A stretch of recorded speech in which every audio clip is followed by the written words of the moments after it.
Hello everyone, we are doing something new and special. We're ghosts, but we're ghosts that are gonna learn how to make adventure games.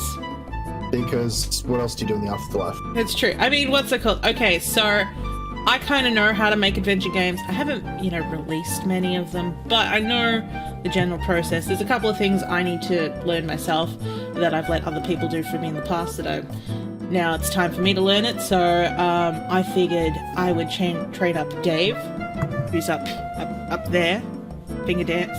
That if you haven't seen him, you haven't been on. Oh no, you have. You've been on my streams, so people will be familiar with your voice as the Vizier there.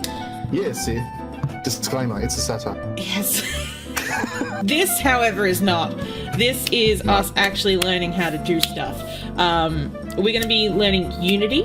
We're specifically going to be using the Adventure Creator plugin, which I have been doing a lot of work with since about 2016, because I started learning it for Lorna Baines, which we're going to have to restart because of other, stuff, reasons. And we're basically going to learn how to do a 2D game and a 3D game. Are you excited, Dave? I'm more than excited. This is going to be wild. This is a good thing. So, before you decide to make anything in Unity, you have to decide what you're going to make. So, one thing that we are doing is that I'm going to be doing your art for you. Yes. I'm probably a very good idea. Yes. I mean, what's it called? I'm probably not going to put that much effort into it. You don't need to, honestly. And because we're just programming it and it's really cold, I'm wearing a dressing gown. It is a nice dressing gown. Let us just live with it. I'm wearing actual clothes underneath it, so we're not just... Yeah. I was going to wear one, but I forgot. So. But, what's it called? We're not just skeezing around. It's just... It's Sunday. It's freezing cold. It's currently... Well, it says it's 11 degrees, but it also says because of the wind chill factor of this weekend, it is currently 5 degrees. Mm-hmm. So, hello. So, let us talk. I almost feel like we're going back to Yar talk of what is an adventure game. What we're gonna basically... I've come up with some rules for you for your first game, which is the 2D game. Which is basically, we're going to make a point and click. We can do various different methods of a point and click, and we'll talk about that during that. So this episode, we're not actually going to touch Unity or Adventure Creator at all. I'm going to talk about some principles of game design, such as variables and things that you need to think about how your game actually plays out. But this is strictly design and artwork. I have a drawing tablet here. You can't see it, but I'm rubbing my hand on it. I can hear it. Yes, that is the... So I will be drawing on that. When we get to the 3D game, I'm gonna put on the Oculus Rift, and we're gonna do some speed... Oh my god, we're gonna do some speed modeling in that with the modeling programs and that. They're not gonna be great, but they will be models that will be recognizable. Because I've always wanted to have... You could make assets in VR. That's pretty cool. Yeah, it's kind of a new thing. We'll try both. We've got a couple of different tools that we can use. So the main thing that I use again, we'll talk about this more when we get to the actual 3D part. So it's not very relevant for today. But we've got... I'm just going to move my microphone. My apologies. I now have a shadow. There we go. There's a couple of different tools that we can use. The main thing that I use for 3D modeling is called Modo, because it's the cheapest at the most asset-driven. However, Blender has also done a whole heap of upgrades, so they've changed the entire way that they work, which makes them a lot more easier accessible. I have a degree in 3D animation, which I haven't really used much since I graduated, but these are things that happen with life. But I'm getting off track again. I don't know. But I own Blender, but I haven't used it since the new updates, and I tried mucking around with it, but never really did anything it's with difficult to use. Like, as someone that got trained in 3ds Max and has basically, you know, come to the decision, but, you know, like, I've used a couple of different things. I've used Maya, I'm using Motor now. I've used a couple of other things like fucking Poser. You know, like, you can generally learn a 3D. That's a throwback. Yeah. I'm going to tell an anecdote now. So back in high school, I was captain of technology at my school, and they occasionally, yes, there are other great stories. It's weird that I can say I've got stories about being the captain of technology, but one of them was that they took me and a couple of my student representatives underneath me. I had an office. It was amazing. That's wild. Yeah. You don't give a 17-year-old her own office that's just filled with technology stuff. That's how supervillains are born. Yeah, exactly. And you know, they give her like representatives in every single class. It's like, you must get everyone to sign this paperwork to say that they're not going to do certain things online. And if they do these things, then they get in trouble. I wielded a detention book. Oh my God. So the... I didn't have much use for it. I didn't have much use for it. I was captain of technology for 2 years. But oh my God, I'm such a nerd. Yes, but they took us to this. They took me and a couple of my representatives to this expo at Jeff's Shed, which is Melbourne Exhibition Centre, and it was kind of like learning technology sort of stuff and all that. But I came across a station that was Poser. I didn't really know how to use it, so I just started posing people. They didn't have any clothes on, and a teacher just came up to me and went, I'm not sure you want to pose people like that when they're nude. And I was just like, but I was really self-conscious the rest of that day because of that. It wasn't a teacher from my school. I wasn't doing anything weird or sexual. It was just the fact that they were naked was obviously freaking this woman out. But yeah, memories. Anyway, you can pretty much learn most 3D packages once you know one within a couple of days. Blender, I have never really been able to get a grasp on because so many of like little simple things. I mean, like grabbing an item can be fucking difficult in Blender. But they've completely redone the design scheme. So hopefully this time we might actually try doing some Blender. Yeah. I'm down for that. Yeah, because I've got time to get trained with the sickness again. Get trained with the sickness. Because then we don't have to pay Moto anymore. I love you, Moto, but I don't have to pay you anymore. But so Moto, the people who make Moto, the Foundry, they've got a free tool at the moment that's called Canova, which is a VR sculpting thing, but it's also a tablet sculpting thing as well. That's a bit like I can speak. Mudbox or ZBrush, which I've done a little bit of sculpting as well. Examples, Lord of Banes is showing up. These are things that I have sculpted. Mostly the hair. I'm not really happy with it. That's why I'm kind of like, maybe if I do some stuff wireframing in VR, then I can then just refine upon that. So again, nothing to do with today. These are just thoughts to make people go like, maybe I'll come back when they start doing the 3D section. So, an adventure game. We're back here. As you can see, we have this beautiful document behind us that I have written a couple of things down. It's above me, but yeah, it's above and around me. I might move around at some point. Yeah. So, we are building a basic as fuck, pointy, clicky type game. We're going to talk about some design things. Game feel is probably the most easiest thing that I can suggest because it helps you talk about these other things. Okay. So tell me a game that you like that is a standard, traditional, not standard, but you know, like a classical adventure game. So for example, when I started doing stuff, it's like, I like Laura Bow. Yeah. I didn't say Lord of Banes. I didn't fix that up with editing. But I mean, Laura Bow is actually a lot more complicated because it's got a whole heap of, you know, extra mechanics in it that most games don't have, like observation and comprehension. You don't really have to comprehend a lot of games that you play. You can brute force them. Can't really do that with Laura Bow, so it means a lot of more planning and such. tell me a game that you like that you would like to make a game like. Cool. Well, I mean, I've always been a fan. I know some people don't like it, but I've always been a fan of the Sierra icon drop-down bar. So any games like King's Quest or like.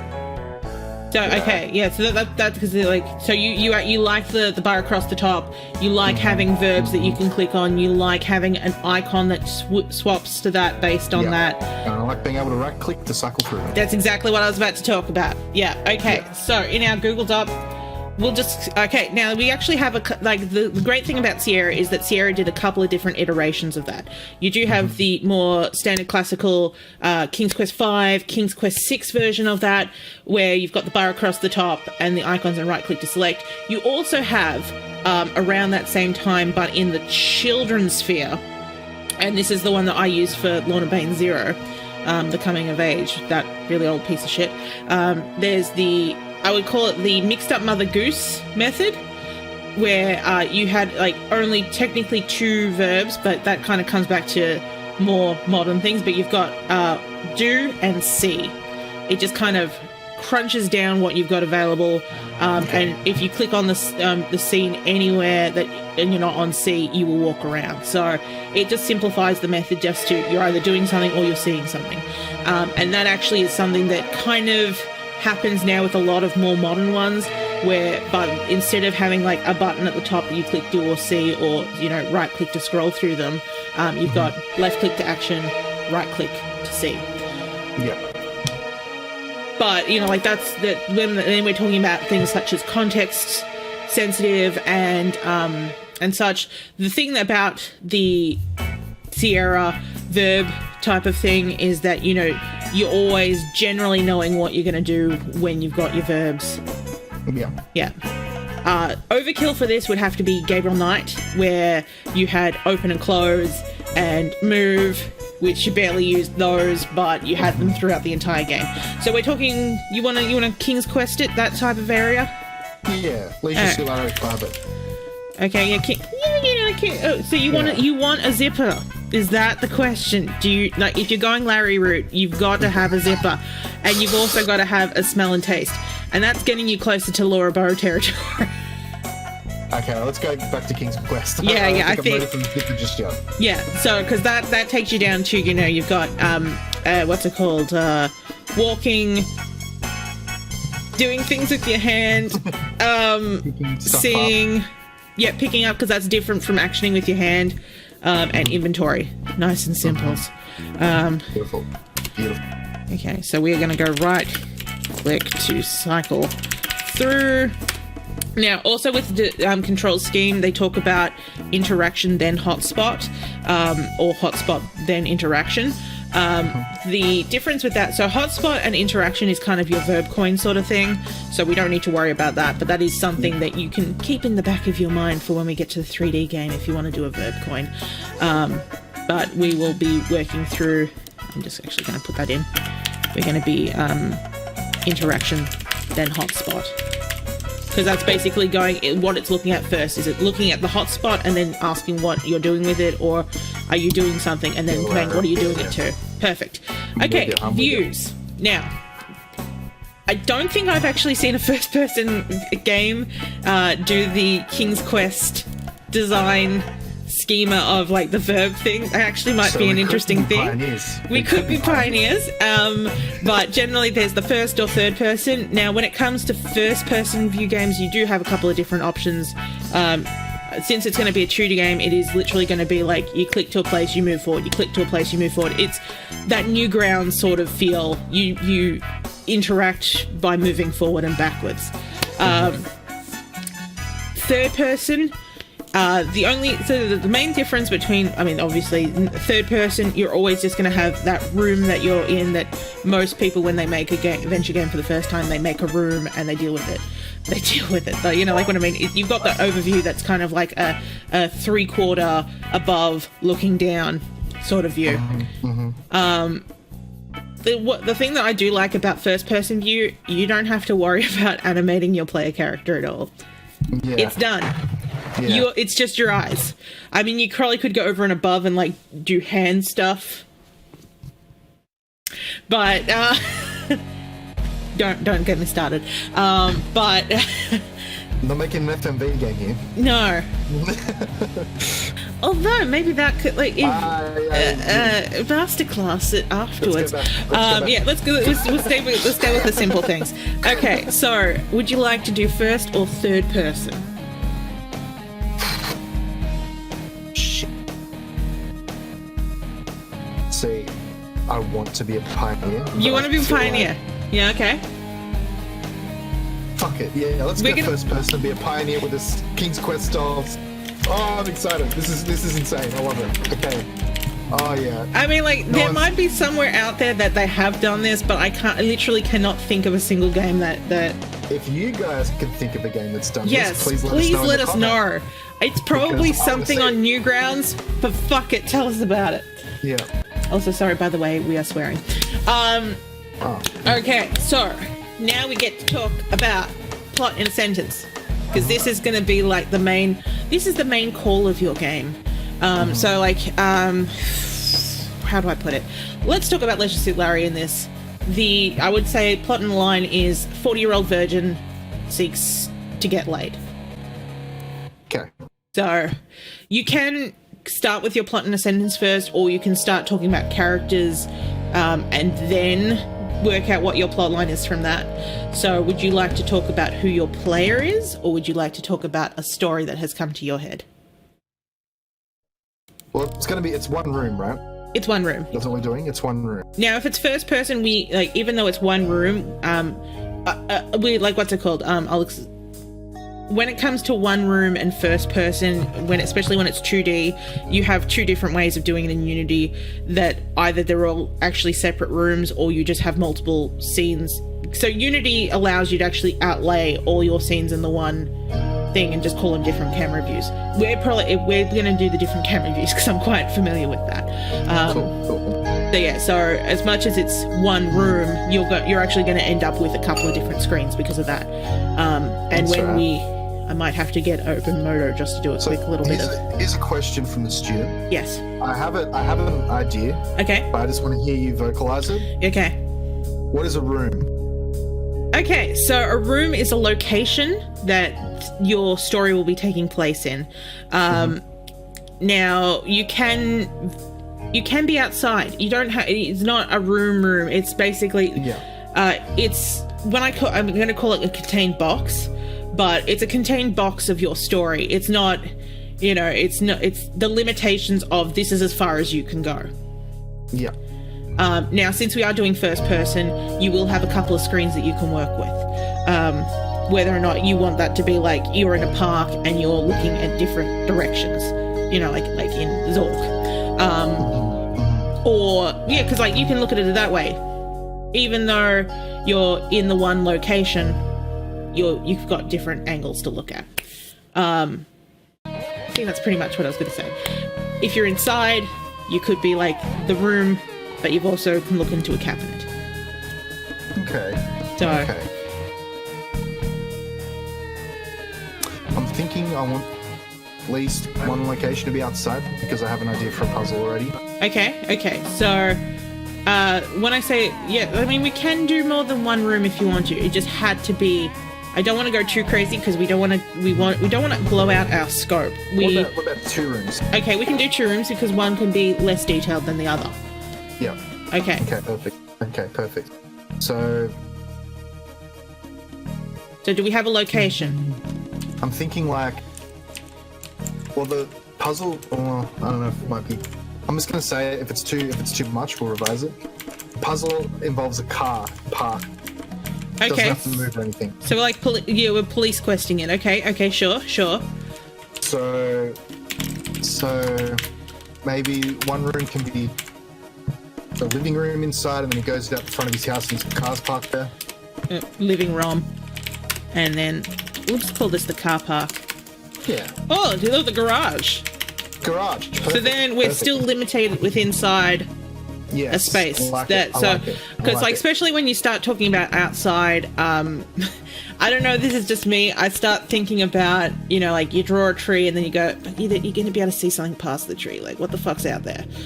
I end up then being like the streets and all that curvature of the earth and just what the sky looks like. Let's not deal with that not for this first part. You know, like if you're going to plan something, then you think about it and then, you know, you can actually work stuff out from there. But let's not just be let's not be like there's a tree just on this flat place of ground. Welcome to my world.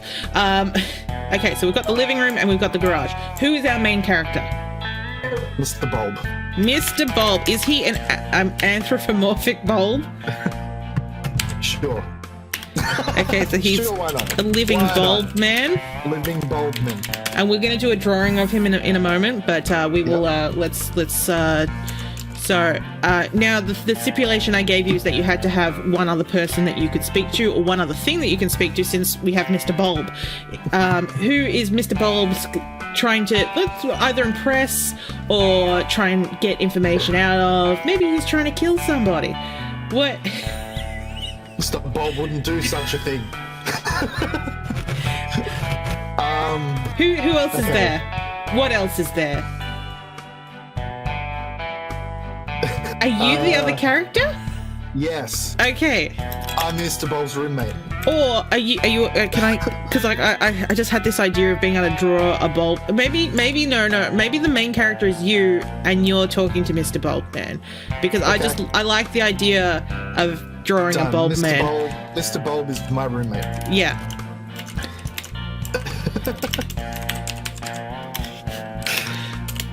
I've gone into that. Okay. My flatmate, because I'm writing this from your perspective. So this is the living room, the garage. So what are you and Mr. Bulbman doing? I'm trying to find my car keys and go to work. Okay, so Dave is going to work. And Mr. Bulb is a lazy son of a gun that just stays on the couch all day. Yeah, lazy bastard moocher. Done. Okay, so I also said to you that you had to have 2 puzzles and 2 inventory items. So so when I talk about puzzles, I don't necessarily mean like, you know, like here is a chess table that you have to now work out the solution. This isn't Seventh Guest. Hey, Queens! Oh my God, no! Not again. Not again. But let's not actually use the word puzzle. Let's use the word obstacle. So your obstacle is your main obstacle. I cannot find my wallet anywhere. Oh, wait, is this going to turn into Phantasmagoria too? So you can't find your wallet and then you can't find your... Okay, so I can't find my first car key. Okay, can't... So your main puzzle is can't find your keys. Yeah. Second puzzle is you can't find your wallet because you need to buy petrol. Fine. I'm also very security conscious because Mr. Bulb is always taking my car without asking. So I see. Okay. So inventory item 1 is then obviously the car keys. Yep. And inventory puzzle 2 is the wallet. Now, let's talk about how you get over these puzzles. So you can't find. My first obstacle is I can find my wallet too damn easily. Okay, so the second puzzle, I would like to say that this is going to be a dialogue puzzle with Mr. Bulb. Because he's got it, because he's going to go out and buy some Des? Oh. Yes, Des. Okay, Mr. Bulb wants the Des. He's taken my wallet, he's a moocher, and he wants his Des. And then I'd say first puzzle is going to be, we usually call these inventory puzzles, where, you know, you have to have something to get something out of it. Inventory puzzle. So I think we actually then going to need a third inventory item, because maybe actually even we might come back for a fourth. Because the puzzle I had in mind will require a fourth. Well, yeah, because I was going to say, these things are, like the car keys and the wallet, they're actually rewards rather than things that you can use. Although, what's it called? If part of it is that Mr. Bulb also has your car keys, then you getting the wallet means you can then pay him off the fucking moocher to get the keys. So, tell me about this puzzle that you have devised. Okay, so as I said, he's taken my wallet. Okay. Sometimes he takes my car without realizing it, without me realizing it. He doesn't tell me, he just drives off. Oh, what a dick. Right. So I've got a lock on the door with a padlock on the car door. Okay, so there's a padlock involved. So I need to unlock that padlock. Mm-hmm. What are you going to unlock it with? Padlock key. So you need to find a different key. Okay, so... Yep. I thought maybe we might need to find a, what's it called? Something to break it open with, like a... No. What's the word I'm looking for? Like a crowbar. Crowbar, thank you. It is early on the morning on a Sunday. It's all good. Okay, so padlock key. Where will you find your padlock key? Good question. Where would I hide a padlock key? Somewhere... Well, Mr. Bulb's probably going to have little arms, right? Little I was thinking like little arms. Yeah. Big head. Then, oh no, it's too high for me to get to it now. What do I do? Oh dear, we have to find something to brush that key down off the top of the shelf. Okay. The key is on the shelf. I just, FYI, I think you're probably... Well, if Trolls is watching this, he's going to hate this puzzle. You also may I know who needs to voice Mr. Bulb. Yes. Oh, okay. Make him go from being very tall to being very small. Yes, this makes entirely too much sense. Okay, so let's talk. Do we want to go moon logic in terms of getting that key, or do you want to? Yes. Okay, so instead of being like a broom, what is a thing that you might have around your house that would be long, but not something you would generally use for something like that? So let's talk about things that would be in your house that would be long. What about the curtain rod? Yeah, but you've got to get up to get that curtain rod. Not if I have a guitar that I can poke it with and it comes down. Okay, so we have a guitar, and we have... I'm literally looking around my room. We also have a curtain rod with curtain. Yeah. Oh my god, I was about to say, no, because we're not doing third person. That's a shame, because I was about to be like, if it was third person, you're going to wear that curtain. But... I mean, we could still do that and just like, it'd just be like, put like a fringe of the curtain across the top of the screen. Yeah, we'll do that. We're doing that. That'll be, like you know what? That would work with your dialogue puzzle, because it can do something like check to see if you're wearing the curtain. Perfect. Okay. And then curtain and, oh, for God's sakes. Let's call it a frilly curtain. Excellent. Okay, so now we are at inventory 3. Let's call that 4, 5, 6. I know this is not well formatted. Ikifu is probably rolling over in his sleep. Now that I've got the padlock key, right? So I unlock the padlock. Yes. And I mean, maybe I didn't think this too much through, but the doors are... I can open the car door when I get the padlock and the latch off. Yeah. So then I get in the car, look at the sun visor, and there's another key there. Yeah, you've got a spare key. Great. Yeah. That key's for the boot. You got keys for the... Okay, you're moving out of the scope that I thought you were going to go. I thought the main thing is that you have to be able to buy petrol. You're out of petrol. Buy petrol? Well, because like you're with your wallet. What is your wallet for? Yeah. So it'd be like, my license is in there. I suppose you do need your license to drive. That is the legal thing that you should be doing. But we have all driven once or twice without a license on us, haven't we? Never. Nah. Actually, once I did, because I literally had to go pick up my license from the license office, and my current one had expired. Ooh. By a day. It was fine. No one stopped me. Alright, but no boot. No boot. I think yeah. It's because don't forget. I was gonna have a spare key in the visor. Then we won't do it, but I'll tell you what it was gonna be like. And let me know if you hate it, because I'm sure you will. So you open the boot. And then move the spare tire. There's another key. Go around the front. That's the key to the bonnet. You open the bonnet. Why would there be a key to the bonnet? What type of car is this? I put locks on everything. Okay. I think the amount of keys on this, it's sounding like Lafair Morlov, and I think we need to do this now. Okay, so the padlock. Okay, so I'm just trying to visualize. So the padlock is for the boot. So I open the padlock. Yeah. Right, and that allows me to take the padlock off the latch on the car door. And I can open the car door, reach to the sun visor, and grab the boot key. Take this boot key. Wait. So the car is open, but you don't have the key for an ignition. Not yet. Okay, this is ridiculous. I love it. And I also think we should do something crazy with this spare tire. I think you should be able to throw this at Mr. Bulb and kill him with it, just for fun. Done.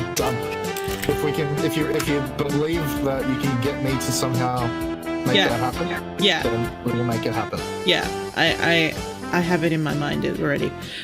It's going to be such a shitty animation. It's going to be fabulous. Fantastic. Okay, so boot key. Yep. And then that's going to be a bonnet key. What's in under the bonnet? So you open up the bonnet, and it's just an engine. What? No, you've got to get the spanner from the shelf next to the car in the garage. Okay, so now there's a spanner. Yep.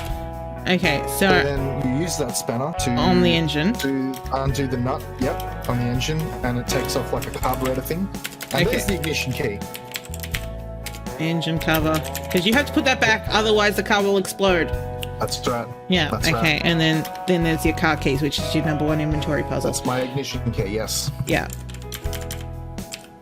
Well, I've just got inventory bonus car keys. That will do. Yeah.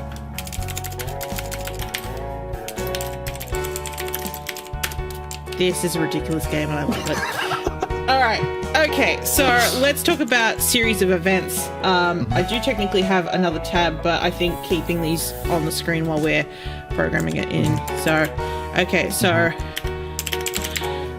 first thing that you want to do is generally like just the briefest of cutscenes.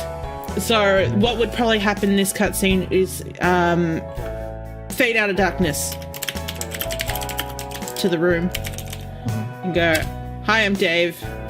You know, I'll let you actually, say what, work out what you're going to say, but with just talk. I call them like story beats, like in terms of like, this is generally the gist of what's going on. "Hi, I'm Dave. I need to get to work."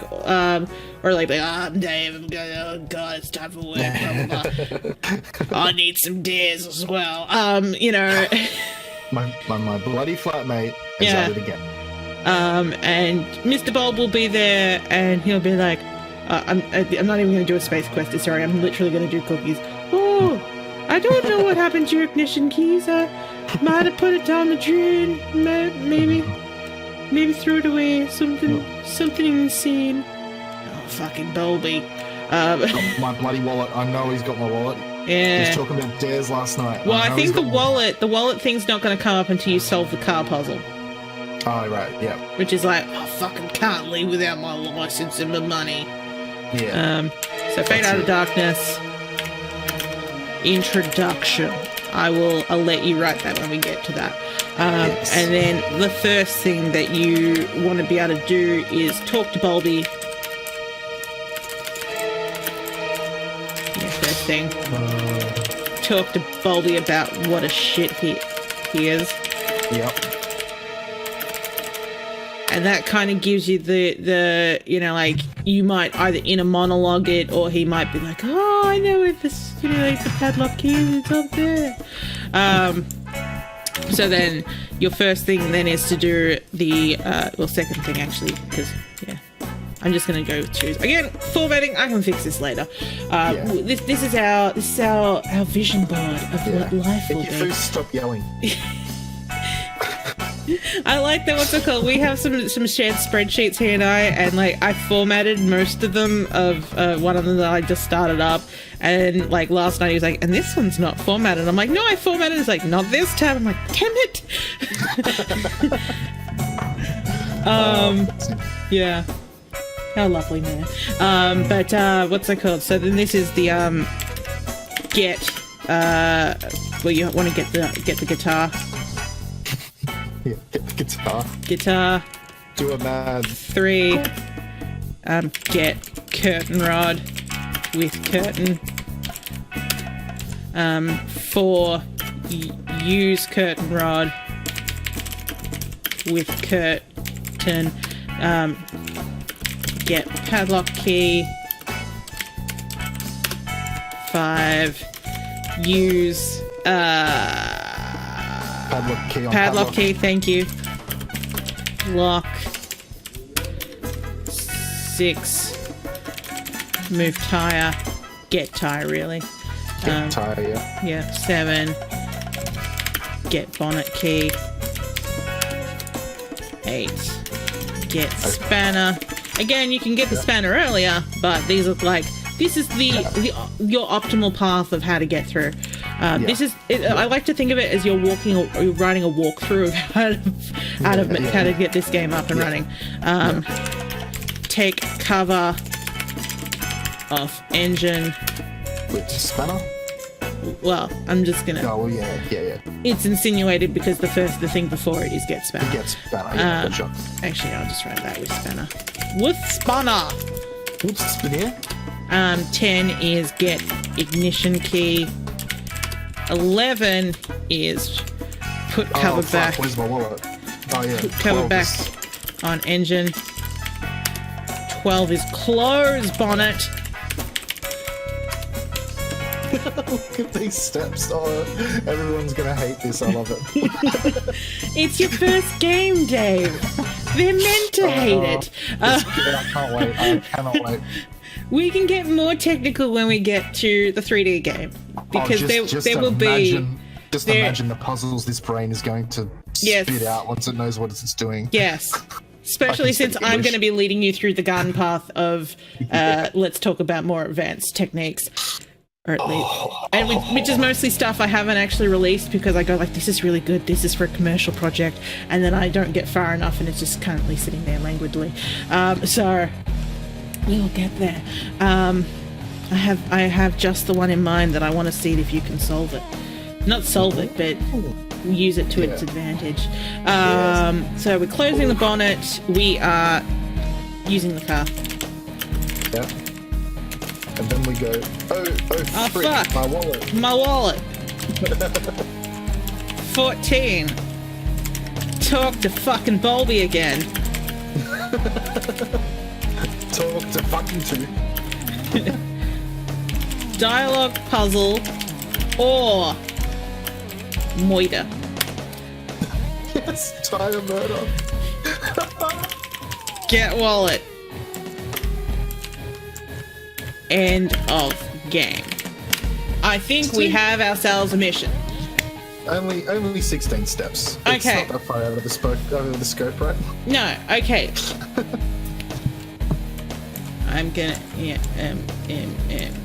Okay. So, let's talk about variables. Generally with variables, they are. I mean, so.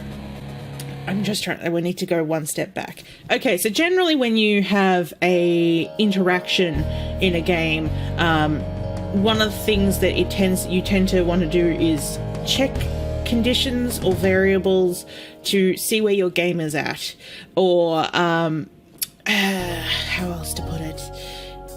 You want to be able to do stuff more than just say click on a thing and the thing happens. You want it to be able to say this thing is happening. So what do I do now? Mm-hmm. These are called if statements. If you have done any sort of programming or have heard anyone talk about this, they will have mentioned an if statement. They might have also mentioned, especially when it comes to adventure games, they talk about flags. So the flags are basically the conditions of, succeeding. So, flags, conditions. The flag basically is like, it tends to be a integer. variable or an int, where it just basically says this is a number. If this number is this, can I do this? So it's like the act progression. So I think we will have an act progression here from if. So let's go with where do we I'm just going to put variables here. Again, I have a lovely spreadsheet. I'm going to split these apart. Please don't all die inside. I just want to keep all the information that we're working from all together right now. All together. We're all together right now, aren't we? I'm talking to my tablet. Forever and ever. Forever and ever. So we'll call this act progression. Again, generally I tend to name this, like something a bit more apt. For Ghostly Designs, which eventually is going to come out, it literally says, what's that called? Just called act prog. I think it's literally Clotilde is at. It's just like, where in her life is she at? Yeah. Gotcha. And then you got variables like, have you already asked about this? Do you know about this? We'll talk about those. But I don't think you really need this for this, because the main thing is that you can talk to Bulby about shit and all that, and we can work that out as well. But when we're talking about progress, like what you're actually going to talk to Bulby about, it's probably going to be 1 or 2, because 1 is going to be you haven't got into your car, you don't know your wallet's missing. 2 is your wallet's missing. Let's fucking deal with it. So default value for this is we're actually going to write default value for this as 0, because when we talk about, well, it's not quite binary, but when you talk about integers, we're talking about whole numbers. So 0 is just as valid a number as 1. So rather than 0 to 10 is 11 numbers, whereas opposed to being 10 when you would be talking about it as a value. So when we talk about values when it comes to money, 0 is empty, it is void. When we're talking about integers, it's still a valid. It's a thing, yeah. Yeah, so 0 is wallet car ignition key not found yet. Actually that should be wallet. Don't know wallet is gone. Don't know wallet. I've never met a wallet in my life. Yeah, 1 is. I know the wallet is gone. Fuck the wallet. Next variable along that I would probably think about is wearing that fucking curtain. Yes. And this one I'm going to actually make a bool, which is short for a boolean, which means it's either true or false. So false is going to be our default value. So with these, I'm just going to write the default value first. And that is we are not wearing a curtain. And true, we are wearing it. We are pretty. Pretty equals true. Yes. I'm just trying to think about with it being first person. Yeah, because we'll have an inventory screen. A very brief inventory screen that we'll be able to put it on from. So I was just kind of like, we don't have a body that anyone can see. No. Okay, so. Okay, is there anything else that I would probably say here that would need... No, because we're all doing it one room, so we won't need a room variable to say that you've already picked something up. You're probably not going to need a save function in this. Although we'll probably we'll have the base version. We can have the base Unity Adventure Creator one in there, so it will save state. So that will be fine. We don't need to put variables in it to say, hey, you've already picked this up. Although we might, we'll have a look. Yes, important one, very important one. Which is the engine cover. Yes. Again, I'm going to make this a boolean. So it's actually going to be the other way around. So its main value is going to be true, and the other one's going to be false. So engine cover is on, and I can use proper capitalization.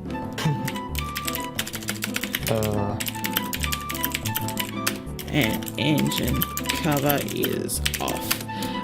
Probably the last one that I would have is Bulby. Bulby alive. Yeah, Bulby alive. True. Bulby lives. Blubbly Lovely. lives. Blub, blub. And false. Full timer on.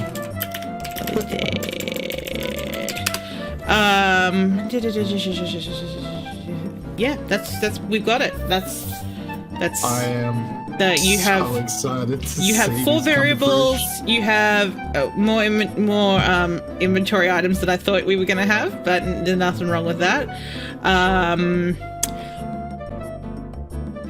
Okay, so before we start drawing stuff, because I think that's where we're at now, we'll draw a couple of things just to show the technique, and then well, I've obviously got other things I need to get done today, but before we meet again, I'm gonna get all our assets ready. So, and that, but we'll do a room, and we'll do Bulby, and we might do an inventory item or two.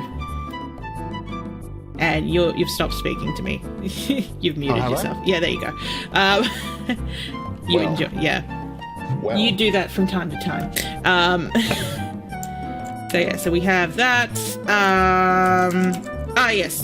What I was gonna ask you is, do you have a particular style in mind? I have like a kind of like Rocco's Modern Life type of. that's exactly what I was thinking. This is crazy. When I said Leisure Suit Larry 5, I meant Yes. the weird angles. Yeah, and Oh, man, okay, this is- good. Because Yes. let me open up Asprite. It is literally Oh, this is like the prophecy here it is. coming true.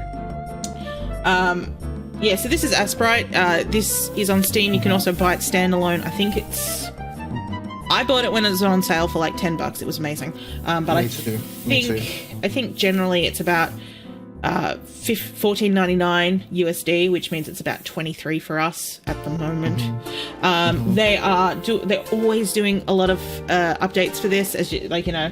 I don't know when some of these happen, but it's still constantly getting updated. I love this kind of retro look about it. You can draw anything in it. I love it too. It's what's it called? I've got a lot of tools basically, you know, for drawing stuff and for that. But I find specifically if you're trying to do some sort of retro look, or you're doing sprites, animated sprites, this is a great place to come into. Let's just have a quick look at something that I've been working on that I haven't finished yet. As you can see, you can do pretty much fucking anything with it, and then you can, as you can see, I've not finished coloring this in yet, but this is a thing that I work on. Yeah, this is she's searching around. This is a game that is this game's going to be first person as well, but it's not the King's Quest sort of theme that we're looking for your game, but I've gone for that kind of, you know, 2D cartoony look. Let us go with the new file. So, let's talk about game resolution for you. So I think generally especially when we're talking new game developers, like first games, let's go with smaller, because smaller is better. It's much easier to work with. So let's look at a resolution of, what's a classic one? 6, usually technically, like, you know, like you can start out at 200x. Yeah. But let's call that too small. Let's call that like 600 by 480, I think it is. Yeah, 620 by 480, is it? You know what? Let's make it even simpler ourselves. Width's 800 by 600. Ah, yeah. Classic. That is a classic. Classic resolution, rather. Transparent RGB. Yeah. This is our background. I'm so excited. For this, I'm actually we're talking about tablet pen might help. I'm just going to do a little shifting of the deck chairs on the Titanic. Okay, so let's talk about the living room. We're going to be in first person. So yes, okay. So I'm just going to get out of black just for basically drawing. What's my pen? Perfect. Okay, so this is going to have a really fucked perspective. Let's go with it. So we need a wall to distinguish the. Yeah, you know what? I think that what's it called, the shitty lines, is actually going to work for its appeal. It really will. It's just going to make it better. Here is a door. I'm just going to do Excellent. like that for the moment. Excellent. We need a couch. I'd like to remind everyone that I have a degree in 3D animation and I actually do know how to draw, but we're just...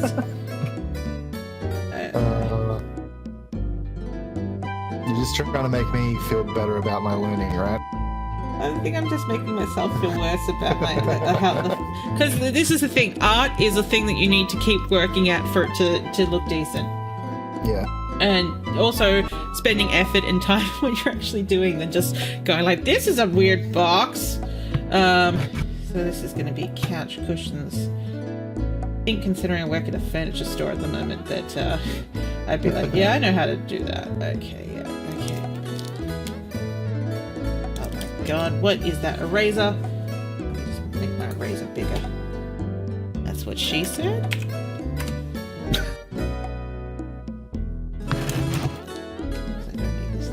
I'm gonna move my own deck chair quickly, but don't make too much noise there. How very dare you? Get rid of these lines in the middle. Again, This is gonna be a hit. I'm already can tell by the couch. This is gonna be a hit, man. Got this. what's it called? What's it called? By the time that we come back to this, when we're actually putting into Unity, this stuff is going to look fucking amazing. I'm going to work on it. Oh yeah. I'm not going to put in a huge amount of time into it, but it will look better than what we're doing here. If you put time into this, it would just detract from the final product, in my opinion. He's got to have some backseat cushions, and oh yeah, that's a couch, man. it's a beautiful couch. It's going to look fucking amazing next time we come back here. So. That was going to be we'll call that room 1. You reckon the shelf's here in this area with Bulby? Because Bulby's going to be on this chair, by the way.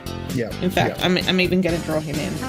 Absolutely. I pictured him just laying there like a loser light bulb.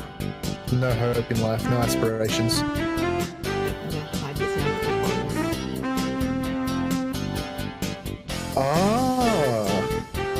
So you can just hide all that, draw the bulb, and then bring all that back in. Yeah. That's cool.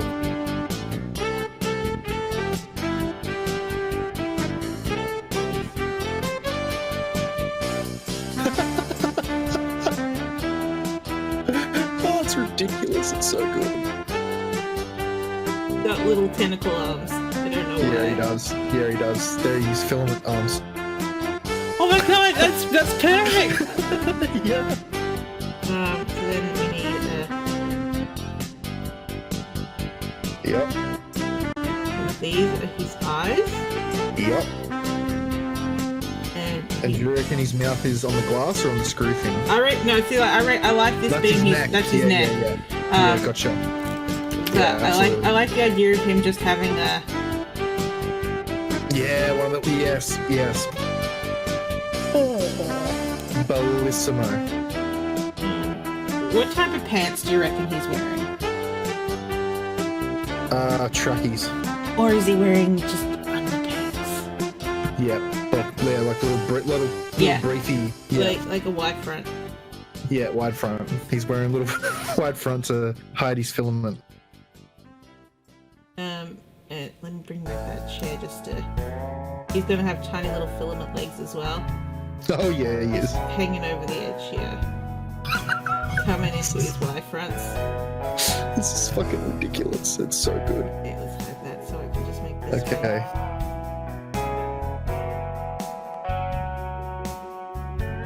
Beautiful.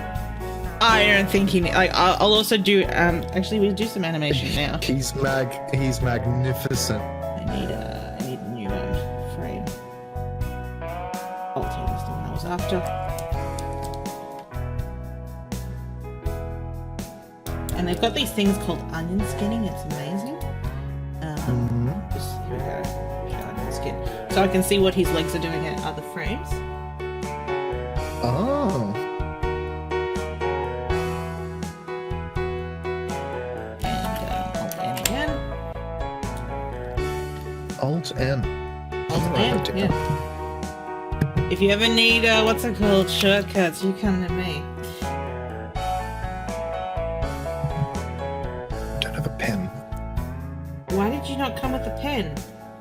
No, I do. I thought I did, and I was right, but I misplaced it for a second. Oh, look at his little filament legs. Yeah, and his arms are going to do the same thing. I'm going to make his mouth do stuff as well. What? Is it Just me saying... What? N for Nelly? Is it N for Nelly or N yes. for... N for Natalie, yes. Yeah. Done.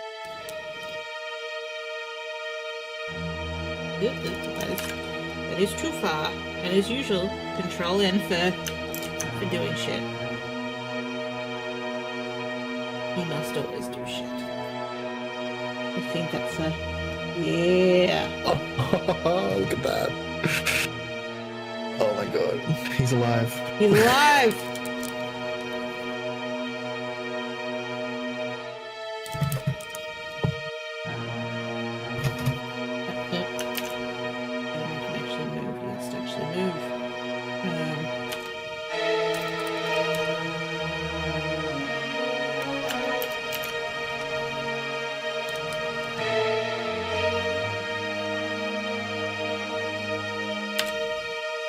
And the shortcut I'm using to move between frames is I've got the comma and the period.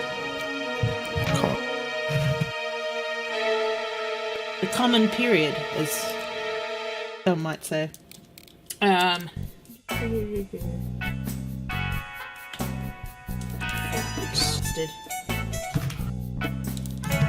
He is everything I wished him to be and more in a crappy roommate.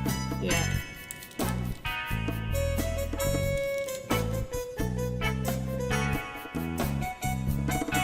I'm alive! Oh.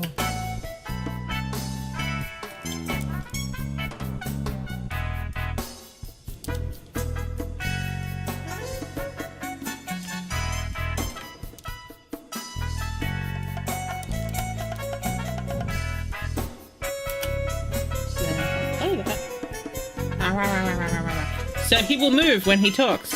Otherwise, he's just gonna lie there like a bastard. He's beautiful. I know you're in love with him. I want to take him home and make him my crappy roommate in real life. Oh my god!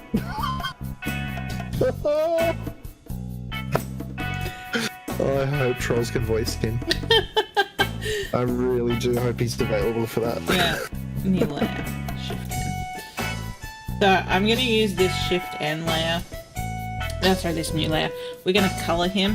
Now, the great thing I like about Asprite is that you can actually choose, like, so they've given you the base standards, but you can actually come into these palettes and pick a color scheme that works for you. I've always admired the Bubblegum 16.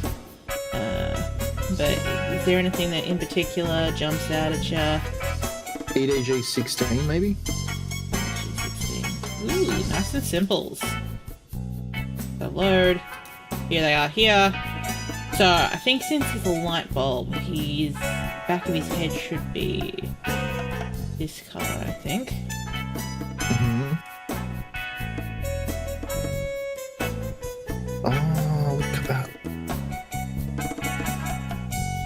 Do some nice detail work. Another color. Layers, man. It's all about the layers. Probably make my brush bigger so I can color him in quicker. Okay. That again is not my size. There we go.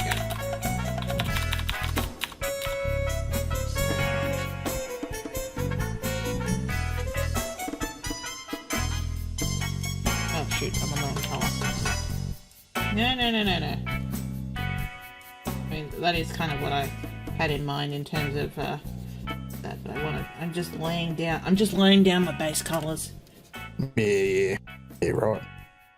It's the great thing about Rocco's Modern Life aesthetic, you know, that whole, like, you can make it a bit like, like it's a bit, you know, bit jiggity-jaggedy, because it adds to the aesthetic. It sure does. Fun story I was reading about the other day about the new version of Blender is that now you can actually do full-on 2D animation in there as well. Oh, that's cool. But like That's real cool. you can draw on top of stuff and all that. I'll have to look into that. Yeah, because like what's it called? They did it for, you know, like being able to annotate your stuff.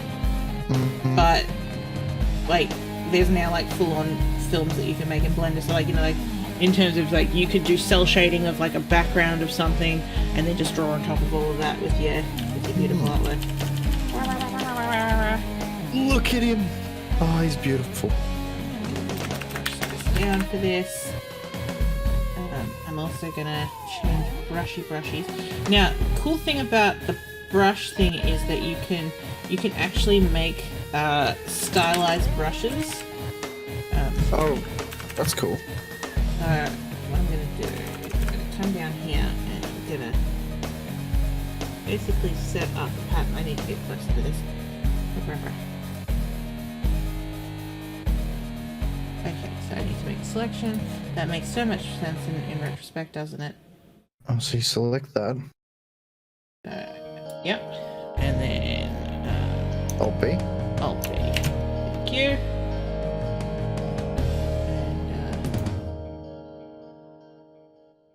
And brush. No, that's not done what I thought. Was it Control B instead? Oh, Control B. Control B, yeah. Control B. Yeah, boy. Look at that, boys. Let's save now. We can use that and we can change our colors as well, and it will come through as well on different things. I'm just gonna wipe this out because we don't need it now.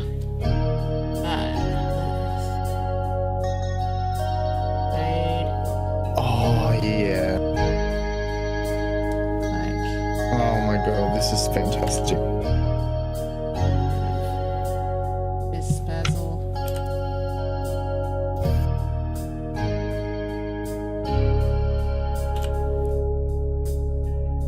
Again, I'm drawing this.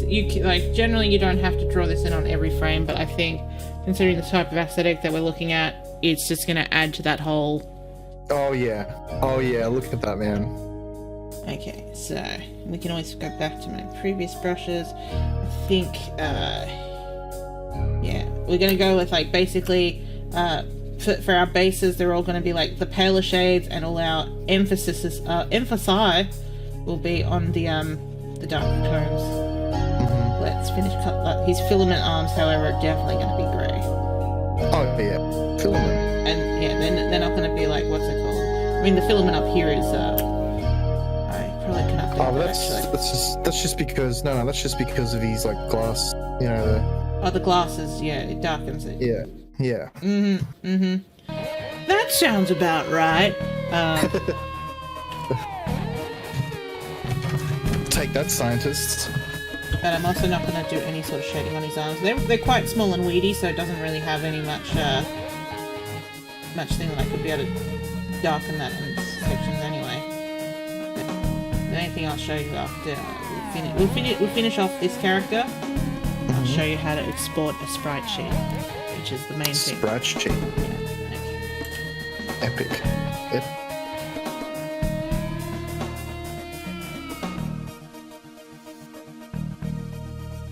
Derivative.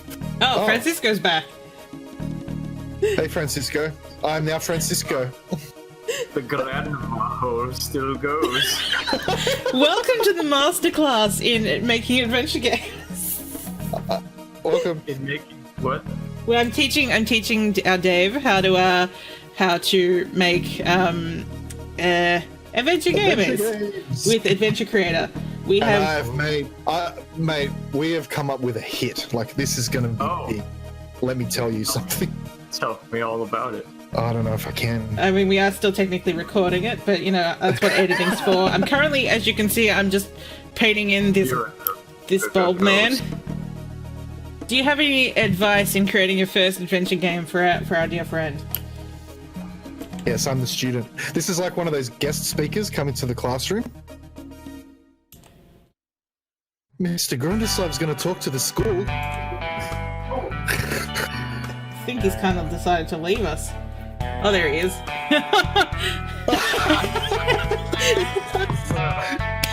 Oh my god. I like that you've joined me on the dressing gown aesthetic of designing adventure games.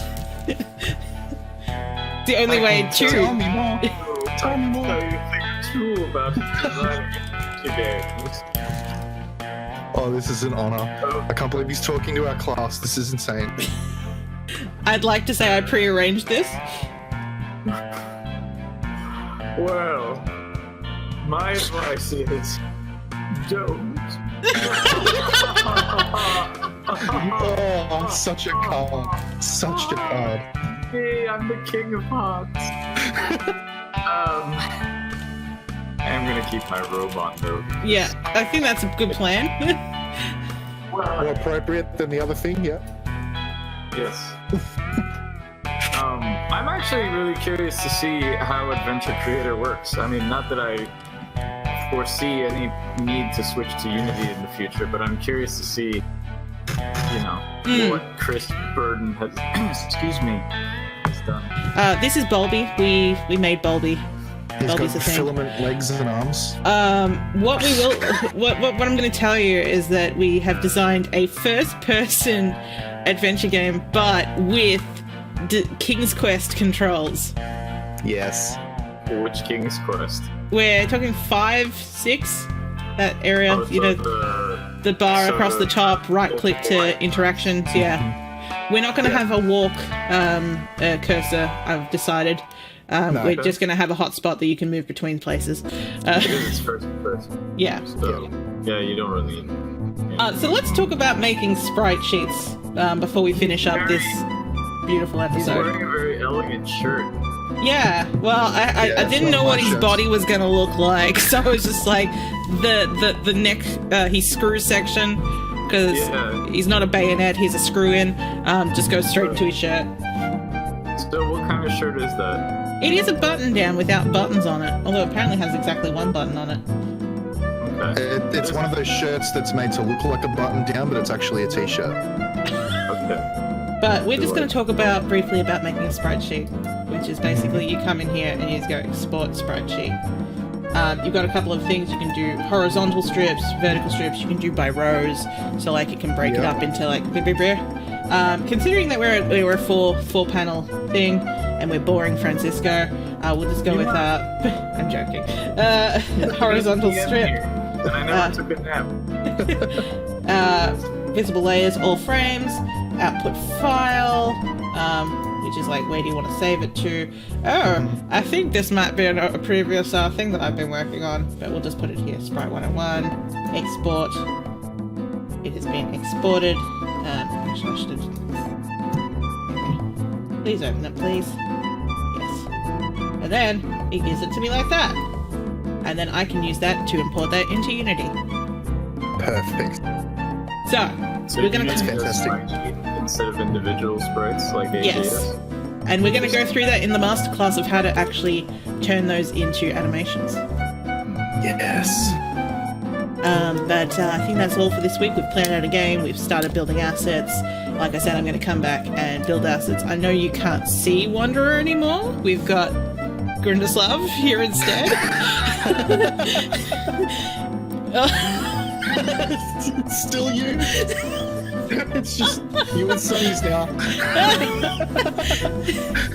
He crashed the class, but we've learned some things. I'm sure I've left some of this in of what he came and said. And yeah, so we'll see you guys. I'm gonna put a dunce cap on. This is all I can. Yeah. Well, I'm the unicorn. Excellent. But we'll see you guys next time for more of this, whatever we're calling this. I haven't given it a name yet.